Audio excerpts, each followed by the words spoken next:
Go ahead, Adam. Thank you, Leader Schumer, and thank you, Senator Kaine, for your extraordinary leadership on this issue. Like Senator Kaine, I've long been interested and involved in this issue in the House of Representatives, trying to reform or repeal existing authorizations to use force that had long outlived their purpose. We have seen Congress's power to declare war, to refuse to authorize military action, atrophy, and sadly we have seen an atrophy in both Democratic and Republican administrations. So today's vote was very significant. We will now have a full debate on the Senate floor over the use of U.S. military force in what began as arguably an effort to interdict drug smuggling boats. That was the ostensible purpose of the military campaign. And either that wasn't the real purpose, or we had an extraordinary degree of mission creep, because this now appears to be far more about oil than it does about drugs. But in either case, the reality is Congress has not authorized military action in Venezuela.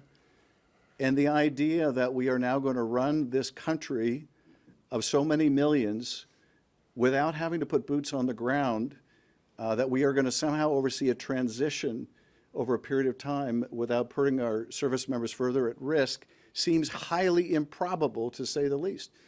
Even if we were to only put a diplomatic presence on the ground, that presence must be protected. And we can see the number of troops growing even without that initially being the intention.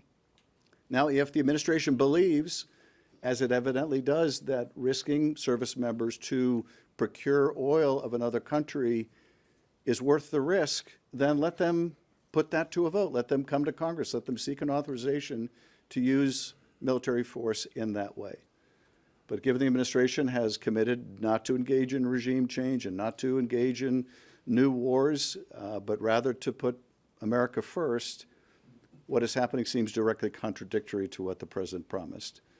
So I'm looking forward to the full debate that we have next week. I hope it is really the beginning of the debate, as Senator Kaine was saying. It's time to move this out of the skiff and into the public light. Let them come and make the case for the use of military force this way.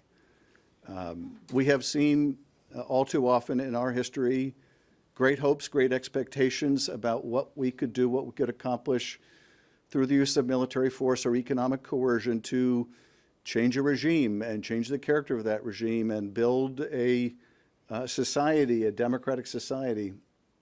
And ultimately, it is our service members who have paid such a dear cost when those hopes and expectations ran into the reality on the ground.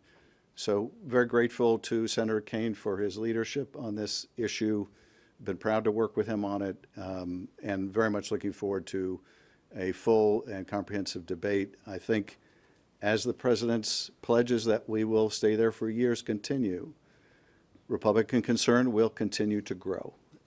And all of us understand that the votes we're casting now, we will be held to answer for, depending on future events. And so, again, my thanks, Senator Kaine and Leader, for your work on this important issue.